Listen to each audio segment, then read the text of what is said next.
네, 증권통투자 업데이터 시간입니다. 전일장 국내 증시는 장 초반부터 국내 기업들이 호실적을 발표를 하게 되면서 기대감을 가지고 코스피가 장중에 2,700선을 회복하기도 했습니다. 하지만 5월 1일 국내 증시는 또 휴장을 앞두고 있었고 FOMC 회의 그리고 빅테크 기업들의 실적 발표를 기다리면서 관망세가 돋보였던 하루였는데요.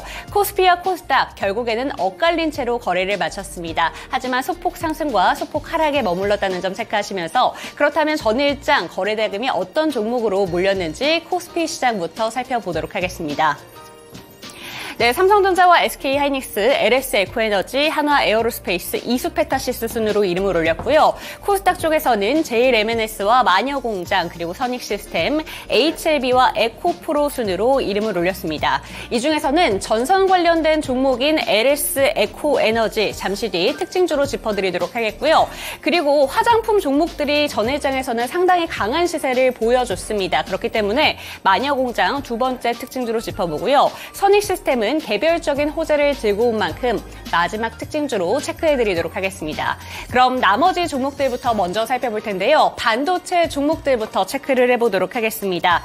반도체 종목들 엇갈린 채로 거래를 마쳤습니다. 삼성전자는 1% 조금 넘게 상승하면서 77,500원의 거래를 마쳤고요. 반면에 SK하이닉스는 거의 1% 가까운 하락세를 보여주면서 174,200원 선에서 거래를 마쳤습니다. 삼성전자가 결국에 호실적을 발표를 했죠. 물론 예상된 실적이긴 했습니다만 매출액과 영업이익이 모두 컨센을 상회했습니다. 매출액은 12%, 영업이익은 무려 930% 이상 상회한 실적을 발표하면서 기대감이 상당히 높았는데요. 이에 따라 4거래일 만에 외국인과 기관의 동반 매수세가 들어왔다는 점 체크를 하시면 되겠고요. 특히나 디바이스 솔루션 부분의 영업이익이 2022년 4분기 이후 5개 분기 만에 흑자 전환했다는 소식이 투심을 강하게 집중을 시켰습니다. 여기에 컨퍼런스 콜에서 3나노 공정 개발이 순조롭게 진행 중이고 4나노 공정은 수율 안정화와 티어 1 고객 중심의 제품을 확대했다라는 소식도 전했고요. 역대 1분기 중에 최대 수주 실적을 기록했다고 자신감을 보이기도 했습니다.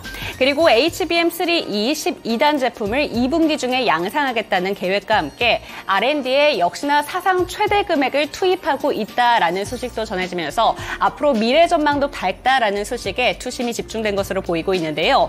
그리고 6월에는 삼성 파운드리 포럼 기대감까지 더해졌다는 점 함께 체크하시면 되겠습니다. 그리고 이수페타시스 역시 4%대 강세로 거래를 마쳤는데요. 한화투자증권의 레포트가 좀 영향을 끼쳤습니다. 글로벌 PCB 기업 중 거의 유일하게 최대 캐파를 유지하고 있고 AI 가속기 신규 고객사의 물량과 함께 네트워크 사업의 턴어라운드를 감안한다면 내년까지도 최대 캐파가 유지될 것으로 보인다라고 얘기를 하면서 투심이 집중이 됐는데요. 올해 매출과 영업이익도 각각 18%, 51% 증가할 것이다. 이렇게 기대가 됐습니다. 목표가로는 51,000원까지 상향 조정했다는 점 체크하시면서 앞으로도 주가 상승 탄력 이어갈 수 있을지 확인해 보시면 좋을 것 같습니다. 네, 두 번째 종목으로는 급락한 종목이죠. 한화에어로스페이스 살펴보도록 하겠습니다. 8%대 넘게 하락하면서 21만 1,500원의 종가를 형성했는데요. 결국에는 이 종목도 실적에 대한 실망감으로 이렇게 급락을 했습니다. 특히나 오후장 들어서 급속하게 낙폭을 키웠는데요. 실적에 대한 실망감이 3시 구간쯤부터 실적에 대한 내용이 나왔기 때문에 그 실망감이 더해진 것으로 체크를 하시면 되겠습니다. 잠정 실적 발표에서 매출은 9%, 영업이익은 83%, 전년 동기 대비 감소한 수치를 발표를 했는데요. 주요 원인은 폴란드 수출의 일정이 지연됐기 때문이다. 이렇게 밝혔습니다.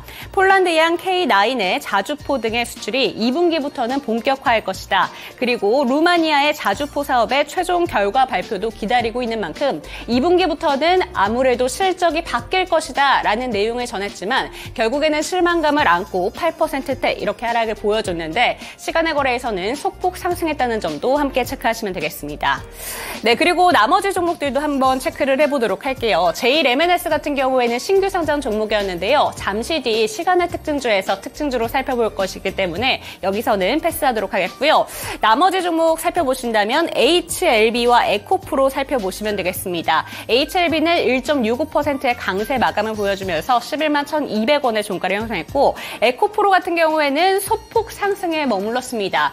사실상 화요일장에서는 테슬라가 중국 내에서 자율주행에 대한 기대감을 안고 2차전지 종목들 장 초반에는 상당히 강한 시세를 보여줬는데요. 에코프로 같은 경우에도 장 초반에는 4% 넘는 강세로 출발을 했지만 결국에는 소폭 상승에 머물게 되면서 최근에 HLB와 에코프로 2위 탈환의 경쟁이 계속되고 있는데 결국에는 HLB의 2위 자리를 내놓으면서 마감을 했다는 점 체크를 하시면 되겠습니다. 그렇다면 특징주 짚어드리도록 하겠습니다.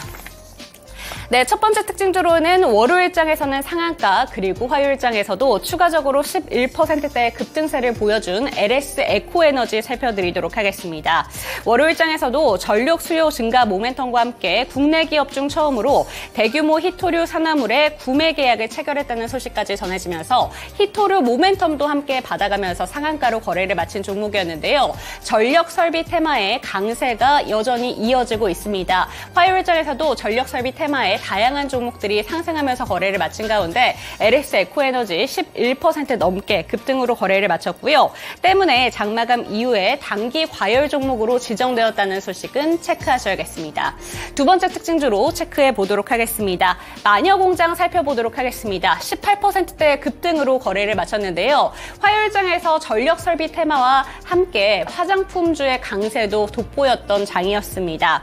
화장품주들이 일본의 골든 위크 그리고 중국의 노동절 연휴를 맞아서 한국을 찾는 관광객들이 늘어날 것이다 라는 기사에 좀 기대감을 입고 일제히 상승세를 보여줬는데요. 특히나 최근 신규 상장한 종목인 삐아가 상한가로 거래를 마치면서 화장품 종목들이 일제히 강세로 거래를 마쳤다는 점 체크를 하시면 되겠습니다.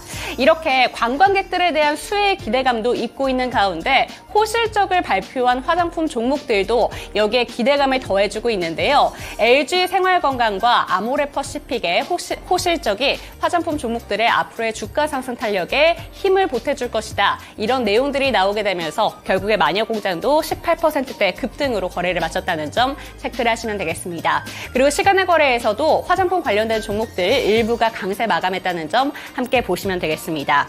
끝으로는 선익시스템 살펴보도록 하겠습니다. 개별적인 호재 소식이 들려오면서 선익시스템도 12%대 강세로 거래를 마쳤는데요.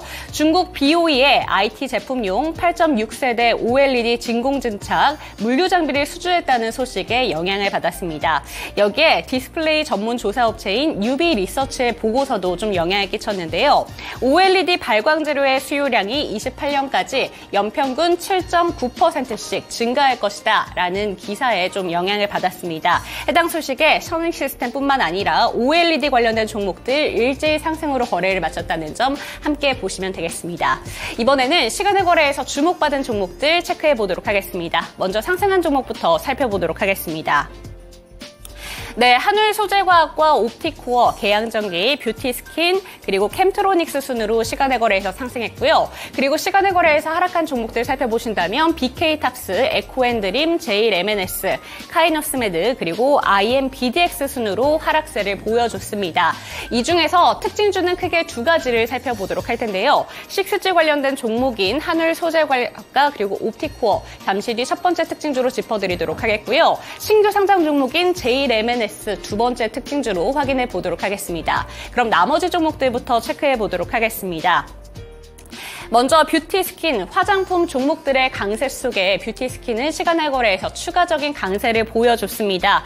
6%대 강세 마감을 보여줬는데 기억하실 점은 단기 과열 종목으로 지정 예고 공시가 떴으니까요. 해당 소식은 체크하시기 바라겠고요. 캠트로닉스 같은 경우에는 전일장 본장에서는 약세 마감을 보여줬습니다. 하지만 삼성전기와의 유리기판 동맹 기대감이 계속해서 더해지면서 시간의 거래에서 저가 매수세가 들어오면서 5%대 강세로 거래를 마쳤다는 점 확인하시면 되겠습니다. 이번에는 하락한 종목들 살펴보도록 하겠습니다. BK탑스 같은 경우에는 4월 24일에 상장 폐지 공시가 올라온 종목이었고요. 적리매매 기간이 4월 30일부터 5월 10일까지입니다. 적리매매 기간 첫 번째 날에 시간의 거래에서 10%대 넘게 급락했다는 점 체크를 하시면 되겠습니다. 네, 그리고 나머지 종목 중에서는 지금 에코앤드림 살펴볼 텐데요. 장마감 이후에 1,200억 규모의 유상증자 공시 소식이 올라오면서 하한가로 거래를 마쳤다는 점 체크하시면 되겠습니다.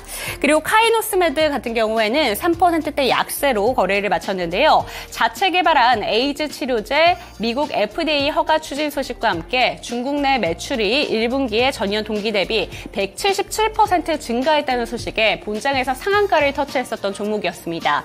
하지만 빠르게 이 상한가가 풀려버리면서 시간의 거래에서는 약세 마감했다는 점, 실망 매물이 나왔다는 점 체크를 하시면 되겠고요. 이번에는 특징주 짚어드리도록 하겠습니다. 식스지 관련된 종목이 두 가지가 상한가로 거래를 마쳤는데요. 국책 과제에 선정되었다는 공시에 영향을 받았습니다. 한울소재과학 같은 경우에는 장마감 이후에 초정밀 전달망 시스템 기술 개발에 국책 과제에 선정했다고 공시를 하면서 시간의 상한가로 거래를 마쳤는데요. 사업 이름은 차세대 네트워크 산업기술 개발이고요. 총 사업비가 145억 1천만 원으로 한울소재과학이 38억 정도의 정부 출연금을 받는다고 공시를 했습니다. 이와 함께 기대감이 강하게 실리면서 10% 상한가를 꽉 채워냈다는 점 체크하시면 되겠고요. 옵티코어 역시 비슷한 공시를 내놓으면서 상한가로 거래를 마쳤는데요. 옵티코어 같은 경우에는 6G 프론트홀, 광링크, 광전송 시스템, 기술 개발 국책과제에 선정되었다고 발표를 했습니다. 해당 소식까지 체크하시면서 오늘은 6G 관련된 종목들이 본장에서도 이 연속성을 보여줄 수 있을지 확인해 보시면 좋을 것 같습니다. 이번에는 신규 상장한 종목인 제일MNS 두 번째 특징주로 살펴보도록 하겠습니다. 본장에서 80% 넘게 급등을 했다가 결국에는 좀 그 하락폭을 키우면서 실망 매물이 빠져나온 것으로 풀이가 되고 있습니다. 제일MNS 같은 경우에는 시간의 거래에서 4%대 약세로 거래를 마쳤는데요. 2차 전지 믹싱 장비 그리고 믹싱 시스템 전문 업체라는 점 다시 한번 체크하시고요. 장중 87%에서 결국 종가가 22% 상승에 머무르면서 이렇게 시간의 거래에서는 실망 매물이 들어왔다는 점 체크를 하시면 되겠습니다. 그리고 단일 계좌 거래량 상위 종목으로 체크가 되면서 목요일 오늘 하루 동안 투자주의 종목으로 지정된다는 점도 함께 챙겨가시면 되겠습니다. 이렇게 시간의 거래에서 특징주까지 짚어드렸는데요. 이번에는 김은별 캐스터와 함께 미국장 특징주 살펴보도록 하겠습니다. 김은별 캐스터 미국장 특징주 짚어주시죠. 네, 간밤에 뉴욕 증시 하루 쉬고 왔는데요. 이런 가운데 혼조세를 기록했습니다. 일단 FOMC를 기대했던 그런 시장이었는데요. 금리 인하 지연을 시사했던 파월 의장의 발언 예상 수준에서 진행이 됐었고 일각에서는 약간 비둘기파적이지 않았나라는 긍정적인 멘트도 있었습니다. 다만 기술주들이나 개별 기업들의 실적이 다시 한번 투심을 좌우하게 되면서 시장은 파월 의장 발언 이후에 올랐다가 다시 한번 내려가는 모습들을 보였는데요. 이에 따라 나스닥 종합지수가 0.3% 하락으로 마쳤고요. 다우산업지수가 0.2% 강세, S&P 500지수 0.3% 밀린 5,018포인트로 거래를 마쳤습니다. 그렇다면 이 개별 종목별로는 어떤 소식들이 있었을지 첫 번째 특징주부터 함께 보시죠. 네, 간밤에 AI 반도체 관련 종목들 그동안 인공지능으로 올라왔던 종목들이 일제히 하락세를 기록했는데요. 그 가운데 실적 발표에 있었던 슈퍼마이크로 컴퓨터 그리고 AMD까지 볼 수 있겠습니다. 슈퍼마이크로 컴퓨터 무려 14% 급락하며 738달러 선에서 거래를 마쳤고요. AMD도 8%가량의 하락세였습니다. 자세한 실적을 보시면 슈퍼마이크로 컴퓨터 정말 엔비디아와 함께 주가가 고공행진했던 종목 중 하나죠. 지난달 19일에 실적 프리뷰를 보여주지 않았다는 이유는 결국에 매출이었습니다. 이제 발표가 됐는데 1분기 매출액은 전년 대비 200% 급증하면서 38억 5천만 달러를 기록했지만 예상치였던 39억 5천만 달러에는 미치지 못하는 수준이었고요. 주당 순이익은 6.56달러로 예상치보다 높았고 가이던스도 좋았습니다. 그리고 AMD로 넘어가 보시면 AMD 실적도 컨센서스를 모두 웃도는 모습이었는데요. 1분기 매출액이 54억 7천만 달러 그리고 조정주당 순이익은 0.62달러로 지난번에 적자를 기록했던 것과는 달리 턴어라운드에 성공하는 모습이었습니다. 올해 AI 반도체에 대한 매출 전망치도 1월보다 5억 달러 정도 더 높게 잡았다는 점도 긍정적이었는데요. 이렇게 슈퍼마이크로 컴퓨터 AMD 실적 자체는 그렇게 나쁘지 않았는데 그동안 인공지능에 대해서 눈높이 눈높이가 너무나 높아진 탓인지 투자자들에게는 실망감을 안겨줬고 오히려 실적과 상관없이 주가가 급락하는 흐름을 기록했습니다.